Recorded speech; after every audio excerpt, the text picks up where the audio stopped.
ಈ ತಿಮರೋಡಿ ಈಗ ದೂರನ್ನ ಕೊಟ್ಟಿದ್ದಾರೆ. ಆ ದೂರಿನ ಬಗ್ಗೆ ಎಸ್ಐಟಿ ತೀರ್ಮಾನವನ್ನ ಮಾಡುತ್ತೆ ಅಂತ ಹೇಳಿದ್ದಾರೆ. ಗೃಹ ಸಚಿವ ಪರಮೇಶ್ವರ್ ಇದ್ರ ಬಗ್ಗೆ ಮಾತಾಡಿದ್ದಾರೆ. ತಿಮರೋಡಿ ಏನೇನು ಹೇಳಿಕೆಯನ್ನ ಕೊಟ್ಟಿದ್ದಾರೆ ಅದ್ರ ಮೇಲೆ ತೀರ್ಮಾನ ಮಾಡೋದಕ್ಕಾಗಲ್ಲ. ಅವ್ರು ಕೊಟ್ಟಂತ ದೂರಿನ ಬಗ್ಗೆ ಎಸ್ಐಟಿ ತೀರ್ಮಾನ ಮಾಡುತ್ತೆ ಅಂತ ಹೇಳಿದ್ದಾರೆ ಗೃಹ ಸಚಿವರು. ತನಿಖೆಗೆ ಸರ್ಕಾರದ ಅನುಮತಿ ಏನಾದ್ರೂ ಬೇಕಿದ್ರೆ ಅದು ಎಸ್ಐಟಿ ಕೇಳುತ್ತೆ. ಸರ್ಕಾರಕ್ಕೆ ಆ ರೀತಿ ಯಾವುದೇ ರೀತಿಯ ಅನುಮತಿಯನ್ನ ಇದುವರೆಗೂ ಕೂಡ ಎಸ್ಐಟಿ ಕೇಳಲಿಲ್ಲ ಅನ್ನುವಂತಹ ಸ್ಪಷ್ಟನೆಯನ್ನ ನೀಡಿದ್ದಾರೆ ಗೃಹ ಸಚಿವರು. ಇನ್ನು ಈ ವಿಠಲ್ಗೌಡ ವಿಡಿಯೋ ಅದರ ಬಗ್ಗೆಯೂ ಕೂಡ ಎಸ್ಐಟಿ ತೀರ್ಮಾನ ಮಾಡುತ್ತೆ. ಬೆಂಗಳೂರಿನಲ್ಲಿ ಗೃಹ ಸಚಿವ ಪರಮೇಶ್ವರ್ ಸ್ಟೇಟ್ಮೆಂಟ್ ಕೊಟ್ಟಿದ್ದಾರೆ. ತಿಮರೋಡಿ ದೂರು ಹಾಗೆ ವಿಠಲ್ಗೌಡ ವಿಡಿಯೋ ಎರಡರ ಬಗ್ಗೆ ಕೂಡ ಮಾತಾಡಿದ್ದಾರೆ. ಅದನ್ನ ಎಸ್ಐಟಿನವರು ಹ್ಯಾಂಡಲ್ ಮಾಡ್ತಾ ಇದ್ದಾರಲ್ಲ, ಆ ದೂರು ಎಸ್ಐಟಿಗೆ ಕೊಟ್ಟಿದ್ದಾರೆ ಅವರು. ಅದರಿಂದ ಎಸ್ಐಟಿನವರು ಅದನ್ನ ತಗೊಳ್ಬೇಕಾ ಬೇಡವಾ, ಅದು ಬೇರೆ ಬೇರೆ ದಿಕ್ಕಿಗೆ ಹೋಗುವಂತದ್ದು ಪ್ರಯತ್ನಗಳು ನಡೆದ್ರೆ ಅದನ್ನ ಬೇರೆ ತರ ಎಸ್ಐಟಿನವರು ತನಿಖೆಗಳು ಮಾಡ್ತಾರೆ.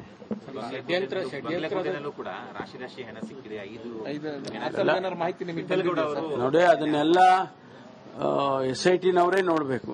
ನಾವು ಬೆಂಗಳೂರಲ್ಲಿ ಕೂತ್ಕೊಂಡು ಅವ್ರು ಯಾರೋ ಹೇಳಿದ್ರು, ಅವ್ರ ಹೇಳಿಕೆ ಮೇಲೆ ನಾವು ತೀರ್ಮಾನಗಳು ಮಾಡೋದಿಲ್ಲ. ಎಸ್ಐಟಿನವ್ರ ಮುಂದೆ ಅವರೇನು ಕಂಪ್ಲೇಂಟ್ಸ್ ಕೊಟ್ಟಿರ್ತಾರೆ, ಅದಕ್ಕೇನಾದ್ರೂ ಎವಿಡೆನ್ಸ್ಗಳು ಕೊಟ್ಟಿರ್ತಾರೆ, ಅವೆಲ್ಲ ನೋಡಿ ತೀರ್ಮಾನಗಳನ್ನ ಎಸ್ಐಟಿನವ್ರು ಮಾಡ್ತಾರೆ. ಒಂದು ವೇಳೆ ಸರ್ಕಾರದ ಅನುಮತಿ ಬೇಕಂದ್ರೆ ಸರ್ಕಾರ ಕೇಳ್ತಾರೆ.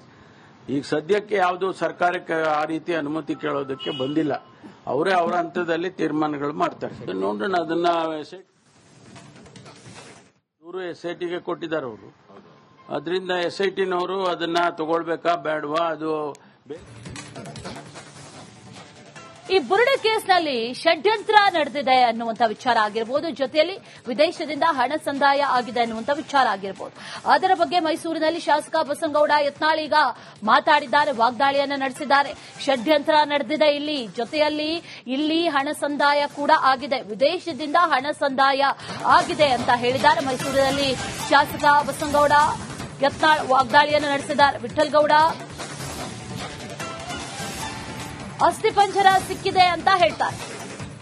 ವಿಠಲ್ಗೌಡ ಯಾರು? ಈ ಬಗ್ಗೆ ಎಸ್ಐಟಿ ಏನಾದ್ರೂ ಹೇಳಿದ್ಯಾ? ಎನ್ಐಎ ತನಿಖೆಗೆ ಆಗ್ರಹಿಸಿದ್ದಾರೆ ಬಸನಗೌಡ ಪಾಟೀಲ್ ಯತ್ನಾಳ್. ಅದ್ರ ಬಗ್ಗೆ ಮಾತಾಡಿದ್ದಾರೆ. ಜೊತೆಗೆ ಕೂಲಂಕುಷವಾದಂತಹ ತನಿಖೆ ಆಗಬೇಕು ಅಂತಂದ್ರೆ ಎನ್ಐಎ ತನಿಖೆನೇ ಆಗಬೇಕು ಅಂತ ಆಗ್ರಹವನ್ನ ಕೂಡ ಮಾಡಿದ್ದಾರೆ. ಅವನ ಹೆಂಗೆ ವಿಶ್ವಾಸಾರ್ಹತೆ ನೀವು ಇದು ಮಾಡ್ತೀರಿ? ಎಸ್ಐಟಿ ಅವ್ರು ಇಲ್ಲ, ಎಸ್ಐಟಿ ಅವ್ರು ಏನಾರು ಕೊಟ್ಟಾರ? ಇಲ್ಲ. ಇದಕ್ಕೆ ನೋಡ್ರಿ, ಅಂತಾರಾಷ್ಟ್ರೀಯ ಮಟ್ಟದಲ್ಲಿ ಇದಕ್ಕೆ ಹಣ ಬಂದಿದೆ ಅಂತ ಹೇಳಿ ಅದಕ್ಕೆ ನಾವು ಒತ್ತಾಯ ಮಾಡೋದೇನಂದ್ರೆ ಇದು ಎನ್ಐಎ ತನಿಖೆ ಆಗ್ಬೇಕು. ಎಲ್ಲೆಲ್ಲಿದ ಹಣ ಬತ್ತು, ದುಬೈನಿಂದ ಎಲ್ಲಿದ್ ಬತ್ತು, ಈ ಧರ್ಮಸ್ಥಳ ಟಾರ್ಗೆಟ್ ಇದೆ. ಭಾರತದಲ್ಲಿ ಸನಾತನ ಹಿಂದೂ ಧರ್ಮದ ದೇವಸ್ಥಾನಗಳ ಟಾರ್ಗೆಟ್ ಮಾಡ್ತಾ ಇದ್ದಾರೆ. ಧರ್ಮಸ್ಥಳ ಆಯ್ತು, ಈಗ ಮೈಸೂರು ಚಾಮುಂಡಿ ತಾಯಿ.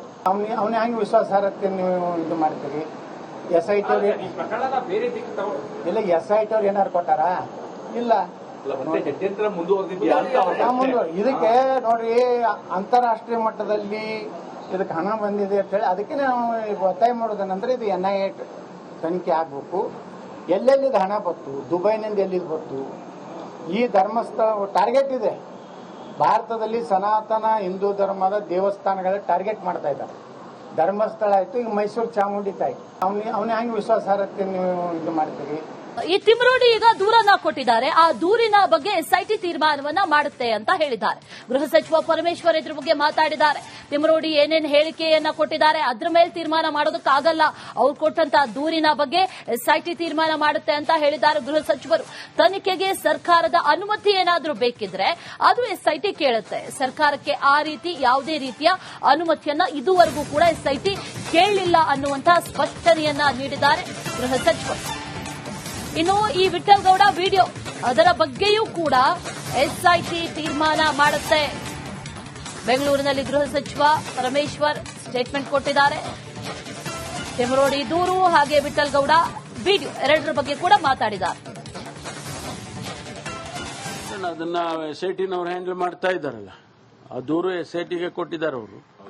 ಅದರಿಂದ ಎಸ್ಐಟಿನವರು ಅದನ್ನ ತಗೊಳ್ಬೇಕಾ ಬೇಡವಾ, ಅದು ಬೇರೆ ಬೇರೆ ದಿಕ್ಕಿಗೆ ಹೋಗುವಂತದ್ದು ಪ್ರಯತ್ನಗಳು ನಡೆದ್ರೆ ಅದನ್ನ ಬೇರೆ ತರ ಎಸ್ಐಟಿನವರು ತನಿಖೆಗಳು ಮಾಡ್ತಾರೆ. ಕೂಡ ರಾಶಿ ಹಣ ಸಿಕ್ಕಿದೆ. ಮಾಹಿತಿ ನೋಡಿ, ಅದನ್ನೆಲ್ಲ SIT-ನವರೇ ನೋಡಬೇಕು. ನಾವು ಬೆಂಗಳೂರಲ್ಲಿ ಕೂತ್ಕೊಂಡು ಅವ್ರು ಯಾರೋ ಹೇಳಿದ್ರು, ಅವ್ರ ಹೇಳಿಕೆ ಮೇಲೆ ನಾವು ತೀರ್ಮಾನಗಳು ಮಾಡೋದಿಲ್ಲ.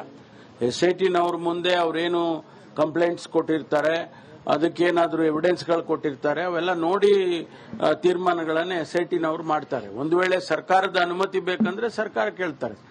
ಈಗ ಸದ್ಯಕ್ಕೆ ಯಾವುದು ಸರ್ಕಾರಕ್ಕೆ ಆ ರೀತಿ ಅನುಮತಿ ಕೇಳೋದಕ್ಕೆ ಬಂದಿಲ್ಲ. ಅವರೇ ಅವರ ಹಂತದಲ್ಲಿ ತೀರ್ಮಾನಗಳು ಮಾಡ್ತಾರೆ. ನೋಡೋಣ, ಅದನ್ನ SIT-ಗೆ ಕೊಟ್ಟಿದ್ದಾರೆ ಅವರು. ಅದರಿಂದ SIT-ನವರು ಅದನ್ನ ತಗೊಳ್ಬೇಕಾ ಬೇಡವಾ, ಅದು ಈ ಬುರುಡೆ ಕೇಸ್ನಲ್ಲಿ ಷಡ್ಯಂತ್ರ ನಡೆದಿದೆ ಅನ್ನುವಂಥ ವಿಚಾರ ಆಗಿರಬಹುದು, ಜೊತೆಯಲ್ಲಿ ವಿದೇಶದಿಂದ ಹಣ ಸಂದಾಯ ಆಗಿದೆ ಅನ್ನುವಂಥ ವಿಚಾರ ಆಗಿರಬಹುದು. ಅದರ ಬಗ್ಗೆ ಮೈಸೂರಿನಲ್ಲಿ ಶಾಸಕ ಬಸನಗೌಡ ಯತ್ನಾಳ್ ಈಗ ಮಾತಾಡಿದ್ದಾರೆ, ವಾಗ್ದಾಳಿಯನ್ನು ನಡೆಸಿದ್ದಾರೆ. ಷಡ್ಯಂತ್ರ ನಡೆದಿದೆ ಇಲ್ಲಿ, ಜೊತೆಯಲ್ಲಿ ಇಲ್ಲಿ ಹಣ ಸಂದಾಯ ಕೂಡ ಆಗಿದೆ, ವಿದೇಶದಿಂದ ಹಣ ಸಂದಾಯ ಆಗಿದೆ ಅಂತ ಹೇಳಿದ್ದಾರೆ. ಮೈಸೂರಿನಲ್ಲಿ ಶಾಸಕ ಬಸನಗೌಡ ಯತ್ನಾಳ್ ವಾಗ್ದಾಳಿಯನ್ನು ನಡೆಸಿದ್ದಾರೆ. ವಿಠ್ಠಲ್ಗೌಡ ಅಸ್ಥಿಪಂಜರ ಸಿಕ್ಕಿದೆ ಅಂತ ಹೇಳ್ತಾರೆ. ವಿಠ್ಠಲ್ಗೌಡ ಯಾರು? ಈ ಬಗ್ಗೆ SIT ಏನಾದ್ರೂ ಹೇಳಿದ್ಯಾ? NIA ತನಿಖೆಗೆ ಆಗ್ರಹಿಸಿದ್ದಾರೆ ಬಸನಗೌಡ ಪಾಟೀಲ್ ಯತ್ನಾಳ್. ಅದ್ರ ಬಗ್ಗೆ ಮಾತಾಡಿದ್ದಾರೆ. ಜೊತೆಗೆ ಕೂಲಂಕುಷವಾದಂತಹ ತನಿಖೆ ಆಗಬೇಕು ಅಂತಂದ್ರೆ NIA ತನಿಖೆನೇ ಆಗಬೇಕು ಅಂತ ಆಗ್ರಹವನ್ನ ಕೂಡ ಮಾಡಿದ್ದಾರೆ. ಅವನ ಹೆಂಗೆ ವಿಶ್ವಾಸಾರ್ಹತೆ ನೀವು ಇದು ಮಾಡ್ತೀರಿ? SIT ಅವ್ರು ಇಲ್ಲ, SIT ಅವ್ರು ಏನಾರು ಕೊಟ್ಟಾರ? ಇಲ್ಲ. ಇದಕ್ಕೆ ನೋಡ್ರಿ, ಅಂತಾರಾಷ್ಟ್ರೀಯ ಮಟ್ಟದಲ್ಲಿ ಇದಕ್ಕೆ ಹಣ ಬಂದಿದೆ ಅಂತ ಹೇಳಿ ಅದಕ್ಕೆ ನಾವು ಒತ್ತಾಯ ಮಾಡೋದೇನಂದ್ರೆ ಇದು NIA ತನಿಖೆ ಆಗ್ಬೇಕು. ಎಲ್ಲೆಲ್ಲಿದ ಹಣ ಬಂತು, ದುಬೈನಿಂದ ಎಲ್ಲಿದ್ ಬಂತು, ಈ ಧರ್ಮಸ್ಥಳ ಟಾರ್ಗೆಟ್ ಇದೆ. ಭಾರತದಲ್ಲಿ ಸನಾತನ ಹಿಂದೂ ಧರ್ಮದ ದೇವಸ್ಥಾನಗಳ ಟಾರ್ಗೆಟ್ ಮಾಡ್ತಾ ಇದ್ದಾರೆ. ಧರ್ಮಸ್ಥಳ ಆಯ್ತು, ಈಗ ಮೈಸೂರು ಚಾಮುಂಡಿ ತಾಯಿ. ಅವನ ಹೆಂಗೆ ವಿಶ್ವಾಸಾರ್ಹತೆ ನೀವು ಇದು ಮಾಡ್ತೀರಿ? SIT ಅವ್ರು ಇಲ್ಲ, SIT ಅವ್ರು ಏನಾರು ಕೊಟ್ಟಾರ? ಇಲ್ಲ. ಇದಕ್ಕೆ ನೋಡ್ರಿ, ಅಂತಾರಾಷ್ಟ್ರೀಯ ಮಟ್ಟದಲ್ಲಿ ಇದಕ್ಕೆ ಹಣ ಬಂದಿದೆ ಅಂತ ಹೇಳಿ ಅದಕ್ಕೆ ನಾವು ಒತ್ತಾಯ ಮಾಡೋದೇನಂದ್ರೆ ಇದು NIA ತನಿಖೆ ಆಗ್ಬೇಕು. ಎಲ್ಲೆಲ್ಲಿದ ಹಣ ಬಂತು, ದುಬೈನಿಂದ ಎಲ್ಲಿದ್ ಬಂತು, ಈ ಧರ್ಮಸ್ಥಳ ಟಾರ್ಗೆಟ್ ಇದೆ. ಭಾರತದಲ್ಲಿ ಸನಾತನ ಹಿಂದೂ ಧರ್ಮದ ದೇವಸ್ಥಾನಗಳ ಟಾರ್ಗೆಟ್ ಮಾಡ್ತಾ ಇದ್ದಾರೆ.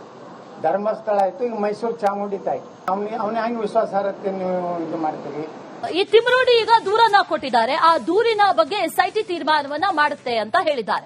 ಗೃಹ ಸಚಿವ ಪರಮೇಶ್ವರ್ ಇದ್ರ ಬಗ್ಗೆ ಮಾತಾಡಿದ್ದಾರೆ. ತಿಮರೋಡಿ ಏನೇನು ಹೇಳಿಕೆಯನ್ನ ಕೊಟ್ಟಿದ್ದಾರೆ, ಅದ್ರ ಮೇಲೆ ತೀರ್ಮಾನ ಮಾಡೋದಕ್ಕಾಗಲ್ಲ, ಅವ್ರು ಕೊಟ್ಟಂತ ದೂರಿನ ಬಗ್ಗೆ SIT ತೀರ್ಮಾನ ಮಾಡುತ್ತೆ ಅಂತ ಹೇಳಿದ್ದಾರೆ ಗೃಹ ಸಚಿವರು. ತನಿಖೆಗೆ ಸರ್ಕಾರದ ಅನುಮತಿ ಏನಾದ್ರೂ ಬೇಕಿದ್ರೆ ಅದು SIT ಕೇಳುತ್ತೆ. ಸರ್ಕಾರಕ್ಕೆ ಆ ರೀತಿ ಯಾವುದೇ ರೀತಿಯ ಅನುಮತಿಯನ್ನ ಇದುವರೆಗೂ ಕೂಡ SIT ಕೇಳಲಿಲ್ಲ ಅನ್ನುವಂತಹ ಸ್ಪಷ್ಟನೆಯನ್ನ ನೀಡಿದ್ದಾರೆ ಗೃಹ ಸಚಿವರು. ಇನ್ನು ಈ ವಿಠ್ಠಲ್ಗೌಡ ವಿಡಿಯೋ, ಅದರ ಬಗ್ಗೆಯೂ ಕೂಡ SIT ತೀರ್ಮಾನ ಮಾಡುತ್ತೆ. ಬೆಂಗಳೂರಿನಲ್ಲಿ ಗೃಹ ಸಚಿವ ಪರಮೇಶ್ವರ್ ಸ್ಟೇಟ್ಮೆಂಟ್ ಕೊಟ್ಟಿದ್ದಾರೆ. ತಿಮರೋಡಿ ದೂರು ಹಾಗೆ ವಿಠ್ಠಲ್ಗೌಡ ವಿಡಿಯೋ ಎರಡರ ಬಗ್ಗೆ ಕೂಡ ಮಾತಾಡಿದ್ದಾರೆ. ಅದನ್ನ SIT-ನವ್ರು ಹ್ಯಾಂಡಲ್ ಮಾಡ್ತಾ ಇದ್ದಾರಲ್ಲ, ಆ ದೂರು SIT-ಗೆ ಕೊಟ್ಟಿದ್ದಾರೆ ಅವರು. ಅದರಿಂದ SIT-ನವರು ಅದನ್ನ ತಗೊಳ್ಬೇಕಾ ಬೇಡವಾ, ಅದು ಬೇರೆ ಬೇರೆ ದಿಕ್ಕಿಗೆ ಹೋಗುವಂತದ್ದು ಪ್ರಯತ್ನಗಳು ನಡೆದ್ರೆ ಅದನ್ನ ಬೇರೆ ತರ SIT-ನವರು ತನಿಖೆಗಳು ಮಾಡ್ತಾರೆ. ಕೂಡ ರಾಶಿ ಹಣ ಸಿಕ್ಕಿದೆ. ಮಾಹಿತಿ ನೋಡಿ, ಅದನ್ನೆಲ್ಲ SIT-ನವರೇ ನೋಡಬೇಕು. ನಾವು ಬೆಂಗಳೂರಲ್ಲಿ ಕೂತ್ಕೊಂಡು ಅವ್ರು ಯಾರೋ ಹೇಳಿದ್ರು, ಅವ್ರ ಹೇಳಿಕೆ ಮೇಲೆ ನಾವು ತೀರ್ಮಾನಗಳು ಮಾಡೋದಿಲ್ಲ. SIT-ನವ್ರ ಮುಂದೆ ಅವ್ರೇನು ಕಂಪ್ಲೇಂಟ್ಸ್ ಕೊಟ್ಟಿರ್ತಾರೆ, ಅದಕ್ಕೇನಾದ್ರೂ ಎವಿಡೆನ್ಸ್ಗಳು ಕೊಟ್ಟಿರ್ತಾರೆ, ಅವೆಲ್ಲ ನೋಡಿ ತೀರ್ಮಾನಗಳನ್ನ SIT-ನವ್ರು ಮಾಡ್ತಾರೆ. ಒಂದು ವೇಳೆ ಸರ್ಕಾರದ ಅನುಮತಿ ಬೇಕಂದ್ರೆ ಸರ್ಕಾರ ಕೇಳ್ತಾರೆ. ಈಗ ಸದ್ಯಕ್ಕೆ ಯಾವುದು ಸರ್ಕಾರಕ್ಕೆ ಆ ರೀತಿ ಅನುಮತಿ ಕೇಳೋದಕ್ಕೆ ಬಂದಿಲ್ಲ. ಅವರೇ ಅವರ ಹಂತದಲ್ಲಿ ತೀರ್ಮಾನಗಳು ಮಾಡ್ತಾರೆ. ನೋಡೋಣ, ಅದನ್ನ ದೂರು SIT-ಗೆ ಕೊಟ್ಟಿದ್ದಾರೆ ಅವರು. ಅದರಿಂದ SIT-ನವರು ಅದನ್ನ ತಗೊಳ್ಬೇಕಾ ಬೇಡವಾ, ಅದು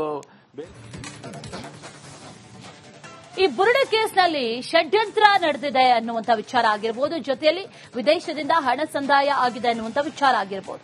ಅದರ ಬಗ್ಗೆ ಮೈಸೂರಿನಲ್ಲಿ ಶಾಸಕ ಬಸನಗೌಡ ಯತ್ನಾಳ್ ಈಗ ಮಾತಾಡಿದ್ದಾರೆ, ವಾಗ್ದಾಳಿಯನ್ನ ನಡೆಸಿದ್ದಾರೆ. ಷಡ್ಯಂತ್ರ ನಡೆದಿದೆ ಇಲ್ಲಿ, ಜೊತೆಯಲ್ಲಿ ಇಲ್ಲಿ ಹಣ ಸಂದಾಯ ಕೂಡ ಆಗಿದೆ, ವಿದೇಶದಿಂದ ಹಣ ಸಂದಾಯ ಆಗಿದೆ ಅಂತ ಹೇಳಿದ್ದಾರೆ. ಮೈಸೂರಿನಲ್ಲಿ ಶಾಸಕ ಬಸನಗೌಡ ಯತ್ನಾಳ್ ವಾಗ್ದಾಳಿಯನ್ನು ನಡೆಸಿದ್ದಾರೆ. ವಿಠ್ಠಲ್ಗೌಡ ಅಸ್ಥಿಪಂಜರ ಸಿಕ್ಕಿದೆ ಅಂತ ಹೇಳ್ತಾರೆ. ವಿಠ್ಠಲ್ಗೌಡ ಯಾರು? ಈ ಬಗ್ಗೆ ಎಸ್ಐಟಿ ಏನಾದ್ರೂ ಹೇಳಿದ್ಯಾ? ಎನ್ಐಎ ತನಿಖೆಗೆ ಆಗ್ರಹಿಸಿದ್ದಾರೆ ಬಸನಗೌಡ ಪಾಟೀಲ್ ಯತ್ನಾಳ್. ಅದ್ರ ಬಗ್ಗೆ ಮಾತಾಡಿದ್ದಾರೆ. ಜೊತೆಗೆ ಕೂಲಂಕುಷವಾದಂತಹ ತನಿಖೆ ಆಗಬೇಕು ಅಂತಂದ್ರೆ ಎನ್ಐಎ ತನಿಖೆನೇ ಆಗಬೇಕು ಅಂತ ಆಗ್ರಹವನ್ನ ಕೂಡ ಮಾಡಿದ್ದಾರೆ. ಅವನ ಹೆಂಗೆ ವಿಶ್ವಾಸಾರ್ಹತೆ ನೀವು ಇದು ಮಾಡ್ತೀರಿ? SIT ಅವ್ರು ಇಲ್ಲ, SIT ಅವ್ರು ಏನಾರು ಕೊಟ್ಟಾರ? ಇಲ್ಲ.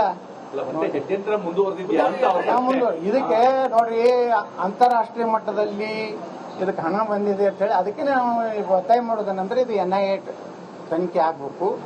ಎಲ್ಲೆಲ್ಲಿದ ಹಣ ಬಂತು, ದುಬೈನಿಂದ ಎಲ್ಲಿದ್ ಬಂತು? ಈ ಧರ್ಮಸ್ಥಳ ಟಾರ್ಗೆಟ್ ಇದೆ. ಭಾರತದಲ್ಲಿ ಸನಾತನ ಹಿಂದೂ ಧರ್ಮದ ದೇವಸ್ಥಾನಗಳ ಟಾರ್ಗೆಟ್ ಮಾಡ್ತಾ ಇದ್ದಾರೆ. ಧರ್ಮಸ್ಥಳ ಆಯ್ತು, ಈಗ ಮೈಸೂರು ಚಾಮುಂಡಿ ತಾಯಿ. ಅವನ ಹೆಂಗೆ ವಿಶ್ವಾಸಾರ್ಹತೆ ನೀವು ಇದು ಮಾಡ್ತೀರಿ? SIT ಅವ್ರು ಇಲ್ಲ, SIT ಅವ್ರು ಏನಾರು ಕೊಟ್ಟಾರ? ಇಲ್ಲ. ಇದಕ್ಕೆ ನೋಡ್ರಿ